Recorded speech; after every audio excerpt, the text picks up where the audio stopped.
श्री गणेशाय नमः। नारायणं नमस्कृते नरं चैव नरोत्तमं देवीं सरस्वतीं व्यासं ततो जयमुदीरयेत्। संक्षिप्त महाभारत शांति पर्व अध्याय 617 और 618।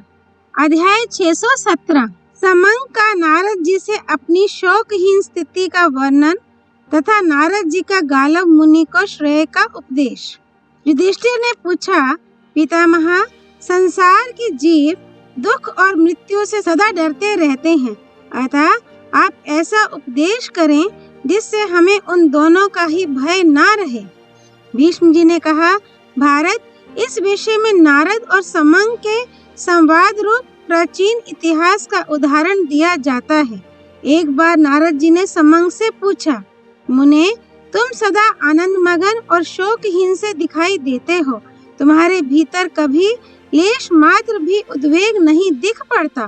तुम सदा संतुष्ट और अपने आप में ही स्थित रहकर बालकों की भांति चेष्टा किया करते हो, इसका क्या कारण है?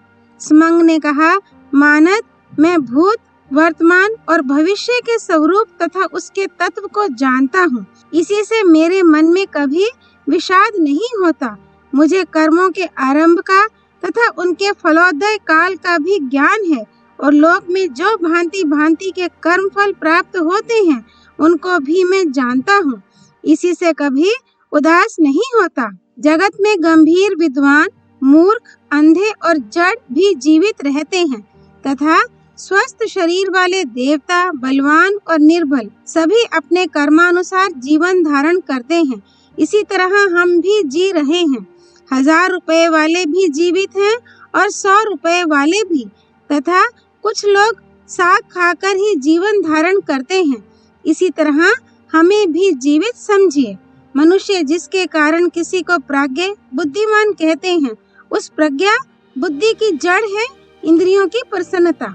जिस मूढ़ इंद्रिय वाले पुरुष की इंद्रियां शोक और मोह में पड़ी हैं, उसको प्रज्ञा की प्राप्ति नहीं होती। मूर्ख को गर्व होता है, उसका वह गर्व मोह रूप ही है। मूढ़ मनुष्य के लिए ना ये लोक सुखद होता है ना परलोक। किसी को भी ना तो सदा दुख ही उठाना पड़ता है और ना हमेशा सुख ही मिलता है। संसार के स्वरूप को परिवर्तित होता देख हमारे जैसे मनुष्य कभी संताप नहीं करते। अनुकूल भोग या सुख पाकर उसका अभिनंदन नहीं करते तथा प्रतिकूल दुख प्राप्त होने पर भी कभी चिंतित नहीं होते। जिसका चित्त स्थिर हो गया है वह दूसरों का धन नहीं चाहता। बहुत सी संपत्ति पाकर हर्ष से फूल नहीं उठता और धन के नष्ट हो जाने पर भी खेद नहीं करता, क्योंकि बंधु बांधव, धन, उत्तम कुल, शास्त्राध्ययन, मंत्र और वीर्य, इनमें से कोई भी दुख से छुटकारा नहीं दिला सकते। मनुष्य अपने शील गुण के कारण ही परलोक में शांति पाता है। जिसका चित्त योग युक्त नहीं है उसे समत्व बुद्धि नहीं प्राप्त होती। योग के बिना सुख भी नहीं मिलता। दुखों के प्रति प्रतिकूल बुद्धि का त्याग और धैर्य, ये ही दोनों सुख के मूल हैं। प्रिय वस्तु प्राप्त होने पर हर्ष होता है, हर्ष से अभिमान बढ़ता है और अभिमान नरक में ले जाने वाला है। इसलिए मैं उन तीनों का त्याग करता हूँ। शोक, भय और अभिमान, ये प्राणियों को सुख दुख में डालकर मोहित करने वाले हैं। इसलिए जब तक यह देह चेष्टा कर रहा है तब तक मैं इन सब को साक्षी की भांति देखता हूँ तथा अर्थ, काम, शोक, संताप, तृष्णा और मोह का परित्याग करके निर्द्वंद्व होकर इस पृथ्वी पर विचरता हूँ। जैसे अमृत पीने वाले को मृत्यु से भय नहीं होता, उसी प्रकार मुझे भी इहलोक या परलोक में मृत्यु, अधर्म, लोभ तथा दूसरे किसी से भय नहीं है। नारद जी, मैंने महान और अक्षय तप करके यही ज्ञान पाया है, इसलिए शोक उपस्थित होकर भी मुझे दुख में नहीं डालता। युधिष्ठिर ने पूछा, पितामह, जो शास्त्रों के तत्व को नहीं जानता, जिसका मन सदा संशय में पड़ा रहता है तथा जिसने परमार्थ के लिए कोई निश्चित ध्येय नहीं बनाया है, उस पुरुष का कल्याण कैसे हो सकता है, यह बताने की कृपा कीजिए। भीष्म जी ने कहा, युधिष्ठिर, सदा गुरुजनों की पूजा, वृद्ध पुरुषों की उपासना और शास्त्रों का श्रवण, ये 3 कल्याण के अमोघ साधन हैं। इस विषय में भी देवऋषि नारद और महर्षि गालव के संवाद रूप प्राचीन इतिहास का उदाहरण दिया जाता है। एक समय गालव मुनि ने कल्याण प्राप्ति की इच्छा से ज्ञानानंद से परिपूर्ण एवं मन को सदा वश में रखने वाले देवऋषि नारद जी के पास जाकर उनसे इस प्रकार प्रश्न किया, भगवान, आप उत्तम गुणों से युक्त और ज्ञानी हैं तथा मैं आत्म तत्व से अनभिज्ञ एवं मूढ़ हूँ, अतः आप मेरे संदेह को दूर करें। शास्त्रों में बहुत से कर्तव्य कर्म बताए गए हैं, किंतु वे सब मेरे लिए एक से हैं। उनमें से जिसके अनुष्ठान से मेरी ज्ञान में प्रवृत्ति हो सकती है, उसका मैं निश्चय नहीं कर पाता, उसे आप ही निश्चय करके बता दें। सभी आश्रम भिन्न भिन्न कर्तव्यों की ओर दृष्टि दिलाते हैं तथा ये श्रेष्ठ है, ये श्रेष्ठ है, ऐसा कहते हुए वे सब लोगों से अपने ही सिद्धांतों की श्रेष्ठता का प्रतिपादन करते हैं। दूसरी ओर विभिन्न शास्त्रों के द्वारा भांति भांति के उपदेश पाकर मनुष्य नाना प्रकार के शास्त्रीय कर्मों में स्थित हैं और सभी अपने अपने शास्त्रों की प्रशंसा करते हैं। इधर मैं भी अपने शास्त्र से ही संतुष्ट हूँ। ऐसी दशा में उनको और अपने को समान रूप से संतुष्ट देखकर मुझे कल्याण प्राप्ति के उपाय का ठीक ठीक निश्चय नहीं हो पाता। यदि शास्त्र एक होता तो श्रेय का उपाय भी एक ही होने के कारण स्पष्ट रूप से समझ में आ जाता, किंतु बहुत से शास्त्रों ने मिलकर श्रेय मार्ग को अत्यंत गूढ़ बना डाला है, जिससे अब वह संशयग्रस्त जान पड़ता है। इसलिए मैं आपकी शरण में आया हूँ, कृपा करके मुझे श्रेय के वास्तविक मार्ग का उपदेश कीजिए। नारद जी ने कहा, तात आश्रम 4 हैं और शास्त्रों में उनकी पृथक पृथक कल्पना की गई है। तुम गुरु की शरण लेकर उन सबको यथार्थ रूप से जानो। उन चारों आश्रमों के स्वरूप और गुण आदि भिन्न भिन्न हैं। स्थूल दृष्टि से विचार करने पर वे सर्वोत्तम अभीष्ट अर्थात श्रेय मार्ग का निश्चयात्मक ज्ञान नहीं करा पाते। कुछ सूक्ष्मदर्शी विद्वानों ने ही आश्रमों के परम तत्व को ठीक ठीक समझा है। जो अच्छी तरह कल्याण करने वाला और संशय से रहित हो, उसे ही श्रेय कहते हैं। सुहृदों पर अनुग्रह करना, शत्रु भाव रखने वाले दुष्ट पुरुषों को दंड देना तथा धर्म, अर्थ और काम का संग्रह करना, इन सबको विद्वान पुरुष श्रेय कहते हैं। पाप कर्म से दूर रहना, पुण्य कर्मों का निरंतर अनुष्ठान करना, सत्पुरुषों के साथ रहकर सदाचार का ठीक ठीक पालन करना, संपूर्ण प्राणियों के प्रति कोमल और व्यवहार में सरल होना, मीठी वाणी बोलना, देवताओं, पितरों और अतिथियों को उनका भाग देना तथा भरण पोषण करने योग्य व्यक्तियों का त्याग ना करना, ये श्रेय का निश्चित साधन है। सत्य बोलना भी श्रेयस्कर है, किंतु सत्य को यथार्थ रूप से जानना कठिन है। मैं तो उसे ही सत्य कहता हूँ जिससे प्राणियों का अत्यंत हित होता हो। अहंकार का त्याग, प्रमाद को रोकना, संतुष्ट होना, अकेले रहकर धर्म का पालन, धर्माचरण पूर्वक वेद और वेदांतों का स्वाध्याय तथा उनके सिद्धांत को जानने की इच्छा कल्याण का अमोघ साधन है। जिसे कल्याण प्राप्ति की इच्छा हो, उस मनुष्य को शब्द, रूप, रस, स्पर्श और गंध, इन विषयों का अधिक सेवन नहीं करना चाहिए। रात में घूमना, दिन में सोना, आलस्य, चुगली, गर्व, अधिक परिश्रम करना तथा परिश्रम से बिल्कुल दूर रहना, ये सब बातें श्रेय चाहने वाले के लिए त्याज्य हैं। दूसरों की निंदा करके अपनी श्रेष्ठता सिद्ध करने का प्रयत्न ना करें। साधारण मनुष्यों की अपेक्षा जो अपने में विशेषता है, वह उत्तम गुणों द्वारा ही प्रकट होनी चाहिए। गुणहीन मनुष्य ही अधिकतर अपनी तारीफ के पुल बांधा करते हैं। वे अपने में गुणों की कमी देख दूसरे गुणवान पुरुषों के दोष बताकर उन पर आक्षेप किया करते हैं। यदि कहीं वे कुछ पड़ जाएं, तब तो घमंड में आकर अपने को महापुरुषों से भी अधिक गुणी मानने लगे। किंतु जो दूसरे किसी की निंदा तथा अपनी प्रशंसा नहीं करता, ऐसा सर्वगुण संपन्न विद्वान ही महान यश का भागी होता है। फूलों की पवित्र एवं मनोहर सुगंध बिना बोले ही महक कर अनुभव में आ जाती है तथा सूर्य भी बिना कुछ कहे ही आकाश में सबके समक्ष प्रकाशित हो जाता है।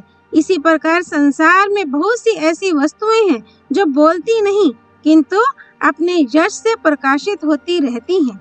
मूर्ख मनुष्य केवल अपनी प्रशंसा करने से ही संसार में ख्याति नहीं पा सकता, किंतु विद्वान पुरुष गुफा में छिपा रहे तो भी उसकी सर्वत्र प्रसिद्धि हो जाती है। बुरी बात जोर जोर से कही जाए तो भी वह शांत हो जाती है, अर्थात लोक में उसका आदर नहीं होता, किंतु अच्छी बात धीरे से कहने पर भी संसार में प्रकाशित होती रहती है, उसका सबके ऊपर प्रभाव पड़ता है। घमंडी मूर्खों की कही हुई बहुत सी असार बातें उनके दूषित हृदय का ही परिचय देती हैं। इस कारण अच्छे लोग प्रज्ञा ज्ञान की खोज करते हैं। मुझे तो सब प्राणियों के लिए ज्ञान की प्राप्ति ही अच्छी जान पड़ती है। बुद्धिमान पुरुष ज्ञानवान होने पर भी बिना पूछे किसी को कोई उपदेश ना करे, अन्याय पूर्वक पूछने पर भी किसी के प्रश्न का उत्तर ना दे, जड़ की भांति चुपचाप बैठा रहे। मनुष्य को सदा धर्म में लगे रहने वाले साधु महात्माओं तथा स्वधर्म परायण उदार पुरुषों के समीप निवास करने का विचार करना चाहिए।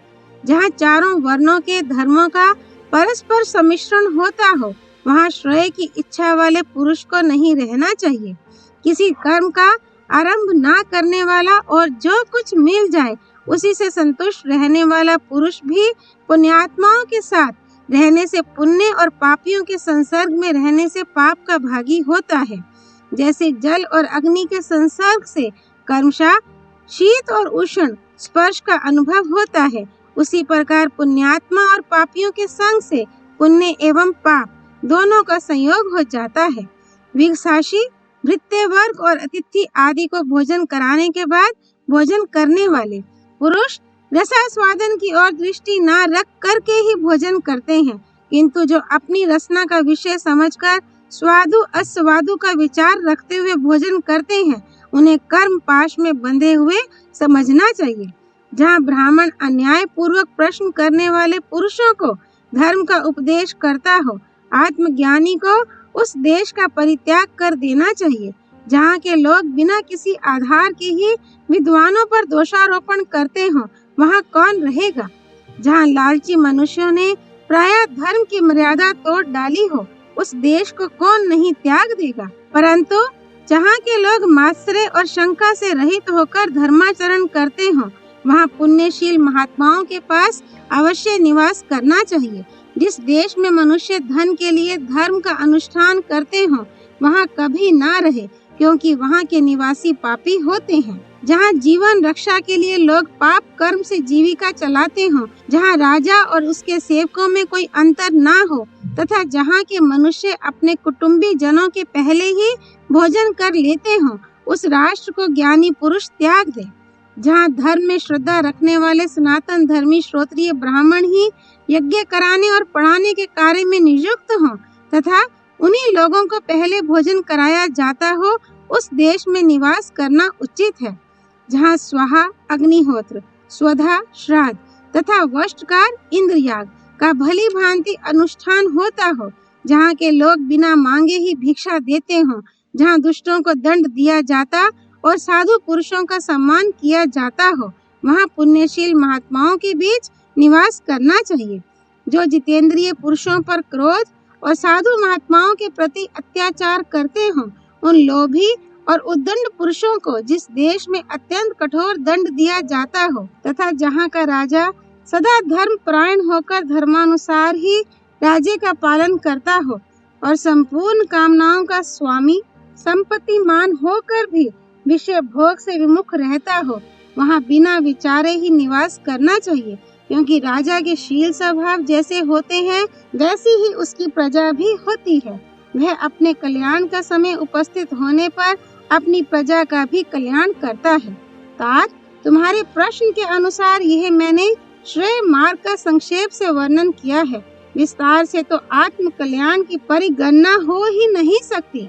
जो इस प्रकार की वृत्ति से रहकर जीविका चलाता और प्राणियों के हित में मन लगाए रहता है, उस पुरुष को स्वधर्म रूप तप के अनुष्ठान से इस लोक में ही परम कल्याण की प्राप्ति हो जाएगी। अध्याय 618। अरिष्ट नेमी का राजा सगर को मोक्ष का उपदेश। युधिष्ठिर ने पूछा, पितामह, मेरे जैसा राजा किस प्रकार योग युक्त होकर पृथ्वी का पालन कर सकता है तथा किन गुणों से युक्त होने पर वह आसक्ति के बंधन से छुटकारा पा सकता है। भीष्म जी ने कहा, इस विषय में राजा सगर के प्रश्न करने पर अरिष्टनेमि ने जो उत्तर दिया था वह प्राचीन इतिहास मैं तुम्हें सुनाऊंगा। सगर ने पूछा, ब्राह्मण, श्रेय प्राप्ति का सर्वोत्तम उपाय क्या है? क्या करने से मनुष्य को इस लोक में ही परम सुख मोक्ष की प्राप्ति हो सकती है? किस तरह शोक और शोभ से पिंड छूट सकता है? मुझे ये जानने की इच्छा है।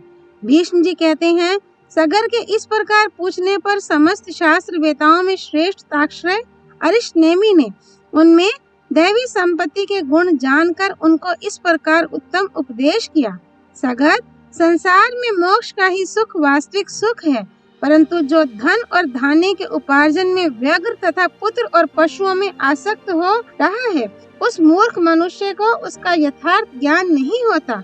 जिसकी बुद्धि विषयों में आसक्त है, उसका मन अशांत होता है। ऐसे पुरुष की चिकित्सा करनी कठिन है। स्नेह बंधन में बंधे हुए अज्ञानी का मोक्ष नहीं हो सकता। अब मैं तुम्हें स्नेह के बंधनों का परिचय देता हूँ, सुनो। समझदार मनुष्य को ये बातें कान लगाकर और ध्यान देकर सुननी चाहिए। तुम न्याय पूर्वक इंद्रियों से विषयों का अनुभव करके उनसे अलग हो जाओ और आनंद के साथ विचरते रहो। इस बात की परवाह न करो कि संतान हुई है या नहीं। इंद्रियों का विषयों के प्रति जो कौतूहल है उसे मिटाकर मुक्त की भांति विचरो और देवेच्छा से जो भी लौकिक पदार्थ प्राप्त हो उनमें समान भाव रखो। राग द्वेष ना करो। मुक्त पुरुष सुखी होते और संसार में निर्भय होकर विचरते हैं, किंतु जिनका चित्त विषयों में आसक्त होता है वे चींटियों और कीड़ों की तरह आहार का संग्रह करते करते ही नष्ट हो जाते हैं। अतः जो आसक्ति से रहित हैं वे ही इस संसार में सुखी हैं। आसक्त मनुष्यों का तो नाश ही होता है। यदि तुम्हारी बुद्धि मोक्ष में लगी हुई है तो तुम्हें स्वजनों के लिए ऐसी चिंता नहीं करनी चाहिए कि ये मेरे बिना कैसे रहेंगे। प्राणी स्वयं जन्म लेता है, स्वयं बढ़ता है और स्वयं ही सुख दुख तथा मृत्यु को प्राप्त होता है। मनुष्य पूर्व जन्म के कर्मों के अनुसार ही भोजन, वस्त्र तथा अपने माता पिता के द्वारा संग्रह किया हुआ धन प्राप्त करते हैं। संसार में जो कुछ मिलता है वह पूर्वकृत कर्मों के फल के अतिरिक्त कोई वस्तु नहीं है। भूमंडल के समस्त जीव अपने कर्मों से सुरक्षित होकर जगत में विचरते हैं और विधाता ने उनके प्रारब्ध के अनुसार जो कुछ भोग नियत कर दिया है उसे प्राप्त करते हैं। जो स्वयं ही शरीर की दृष्टि से मिट्टी का लोंदा, परतंत्र तथा अस्थिर है, वह स्वजनों की रक्षा और पोषण करने का अभिमान क्यों करता है? तुम देखते हो और बचाने का भारी से भारी यत्न भी करते हो, तो भी जब मौत तुम्हारे स्वजन को मारे बिना नहीं छोड़ती तो तुम्हारी क्या ताकत है? इस बात पर स्वयं विचार करो। तुम्हारे ये सगे संबंधी जीवित भी रहें और इनके भरण पोषण का कार्य समाप्त ना भी हुआ हो, तब भी तो तुम एक दिन इन्हें छोड़कर मर जाओगे। अथवा जब कोई स्वजन मरकर इस लोक से चला जाएगा, उस समय वहाँ वह सुखी होगा या दुखी, इस बात को तो तुम नहीं जान सकोगे। अतः इस पर स्वयं विचार करो। तुम मर जाओ या जीवित रहो, तुम्हारे कुटुंब का प्रत्येक मनुष्य अपने अपने कर्म का ही फल भोगेगा। ऐसा जानकर तुम्हें अपने कल्याण साधन में लग जाना चाहिए। संसार में कौन किसका है, इसका भली भांति विचार करके दृढ़ निश्चय के साथ अपने मन को मोक्ष में लगा दो। अब आगे की बात पर भी ध्यान दो। जिसने क्षुधा, पिपासा, क्रोध, लोभ और मोह आदि भावों पर विजय पा ली है, उस सत्व संपन्न पुरुष को मुक्त ही समझना चाहिए। जो मोहवश प्रमाद के कारण जुआ, मद्यपान, स्त्री संसर्ग तथा मृग्या आदि में प्रवृत्त नहीं होता, वह भी मुक्त ही है। जो सदा योग युक्त होकर स्त्री में आत्मदृष्टि ही रखता है, उसे भोग्य बुद्धि से नहीं देखता, वही यथार्थ मुक्त है। जो प्राणियों के जन्म, मृत्यु और कर्मों के तत्व को ठीक ठीक जानता है, वह भी इस संसार में मुक्त ही है।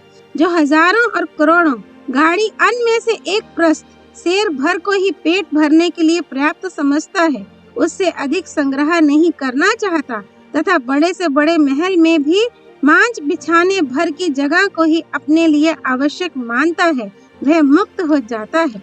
जो थोड़े से लाभ में ही संतुष्ट रहता है, जिसे माया के अद्भुत भाव छू नहीं सकते, जिसके लिए पलंग और भूमि की शैया एक सी है, जो रेशमी वस्त्र, कुश के बने कपड़े, ऊनी वस्त्र और वल्कल को समान भाव से देखता है, संसार को 5 भौतिक समझता है तथा जिसके लिए सुख दुख, लाभ हानि, जय पराजय, इच्छा द्वेष और भय उद्वेग बराबर हैं, वह सर्वथा मुक्त ही है। जो इस देह को रक्त, मल, मूत्र तथा बहुत से दोषों का खजाना समझता है और इस बात को कभी नहीं भूलता कि बुढ़ापा आने पर झुर्रियां पड़ जाएंगी, बाल पक जाएंगे, देह दुबला पतला एवं सौंदर्यहीन हो जाएगा, कमर भी झुक जाएगी, पुरुषार्थ नष्ट हो जाएगा, आंखों से सूझ नहीं पड़ेगा, कान बहरे हो जाएंगे और प्राण शक्ति क्षीण हो जाएगी, वह पुरुष मोक्ष प्राप्त करता है। ऋषि, देवता और असुर सब इस लोक से परलोक को चले गए। हजारों प्रभावशाली राजाओं को पृथ्वी छोड़कर जाना पड़ा है। इस बात को जो सदा याद रखता है वह मुक्त हो जाता है। संसार में धन दुर्लभ है और क्लेश सुलभ।